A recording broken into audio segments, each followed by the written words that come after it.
Hi, I'm Simon K. Jones, and you're listening to the audio version of my newsletter, which you can find at simonkjones.substack.com. And today, this is called You Are Not a Content Creator. Being specific is turning out to be a very 20th century anomaly. What do you want to be when you grow up? A filmmaker, a musician, a novelist, a journalist, a painter, an astronaut, a banker, a scientist, a teacher. Some of these still exist, the ones on the end of the list, especially for now. Feel free to add your own ideas. Those first five, though, they're gone. There are no filmmakers, or musicians, or novelists, or journalists, or painters. What do you want to be when you grow up? A content creator. I was watching an otherwise daftly amusing Channel 4 video a few weeks back with the family, and something about it has been bothering me ever since. I put a link in the newsletter so you can watch it, but the concept is that you've got two groups. You've got a bunch of aunties and a bunch of kids trying to solve people's problems and seeing what their differing viewpoints are.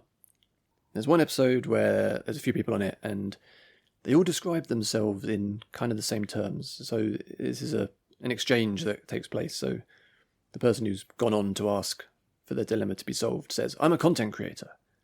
And one of the kids says, "What kind of content do you make?" And they look slightly confused and go, just entertainment, really. And yes, I know, language evolves. I'm 45, apparently, so I'm the prime age to be complaining about newfangled words that weren't used when I was a lad, and all that.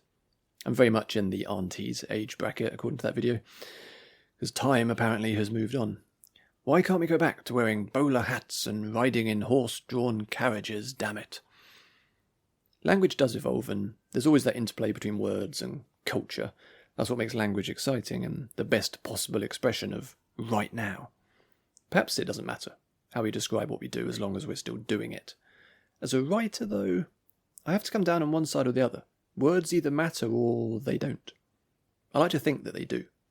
And if the term content creator had emerged organically out of some punk underground movement, perhaps this would be a different conversation.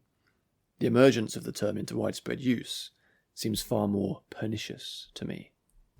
What I dislike is that content is part of a collection of words that have escaped the corporate lexicon. Content, SKU, IP, franchise, bomb. These are all terms that belong in boardroom meetings or marketing department discussions, but have somehow become part of regular cultural discourse. I've worked in marketing communications most of my adult life, and talking about content strategy makes sense in that context, as does figuring out the content lineup for the coming month. That's what the term's for, and where it should stay: marketing and communications within organisations. These are business terms, and having them drift into cultural and maker discourse represents a deliberate corporatisation of art and the commodification of artists themselves. Of all the corpo terms, content is the most heinous when it's applied in an artistic context. When a video game commentator is excitedly talking about SKUs, which stands for Stock Keeping Unit, they are at least still being specific and using an acronym with a precise meaning. That's not the case with the word content, which is intended as an umbrella term, a catch-all. That same corporate drift is seen in discussions of the relative success of movies, games, books, always in the language of box office numbers, with artistic merit a distant second.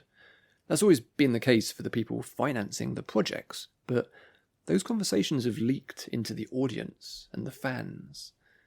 A movie that is great but does poorly at the box office used to be an underground hit or a cult classic. Now it's just a flop, to be shunned. This corporatisation of language is no less than a hostile takeover, and it's far from a neutral shift in vocabulary.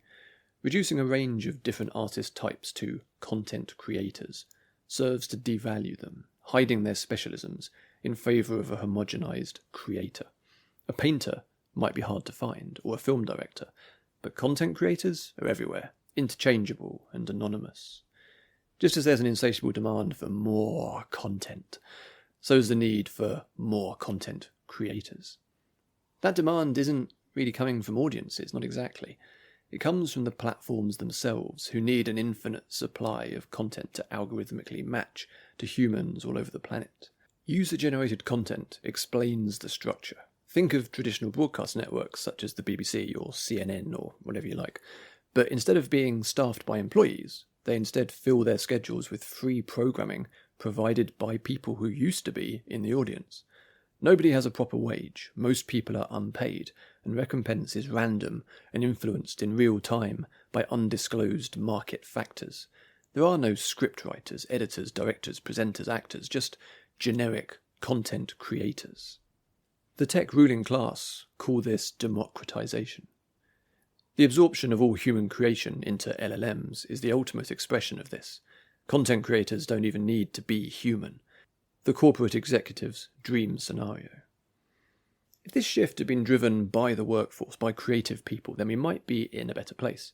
At times it's felt like we've been in charge, but more often than not, that has turned out to be an illusory situation. The platforms turn us against each other, competing for attention in the vast swamps of YouTube, TikTok and Instagram, when the only real enemy is the platforms themselves.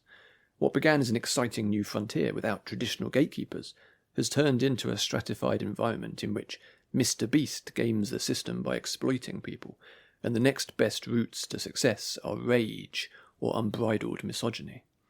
And still the need for UGC to feed the hunger of the platforms.